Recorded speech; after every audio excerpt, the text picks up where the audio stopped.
Washington, the Trump administration is considering narrowly defining gender as a biological, immutable condition determined by genitalia at birth, the most drastic move yet in a government-wide effort to roll back recognition and protections of transgender people under federal civil rights law.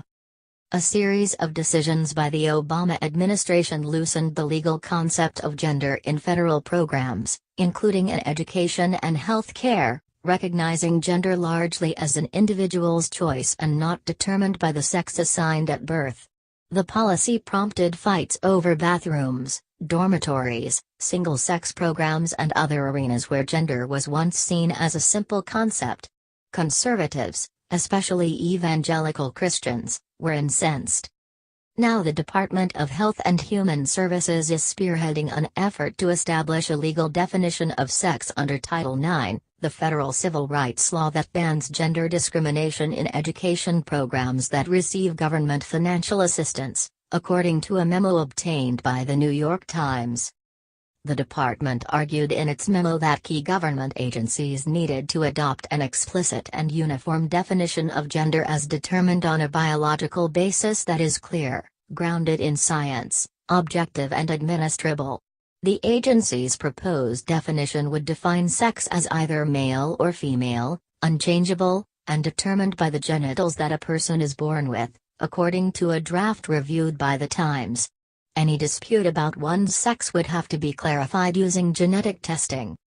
Sex means a person's status as male or female based on immutable biological traits identifiable by or before birth, the department proposed in the memo, which was drafted and has been circulating since last spring.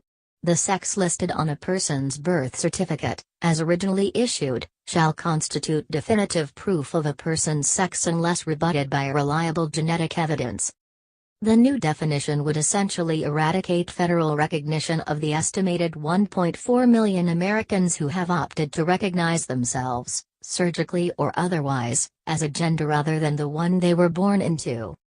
This takes a position that what the medical community understands about their patients, what people understand about themselves, is irrelevant because the government disagrees, said Catherine E. Lamon, who led the Education Department's Office for Civil Rights in the Obama administration and helped write transgender guidance that is being undone.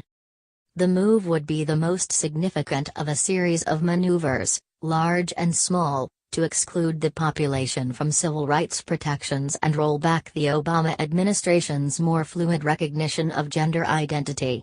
The Trump administration has sought to bar transgender people from serving in the military and has legally challenged civil rights protections for the group embedded in the nation's health care law.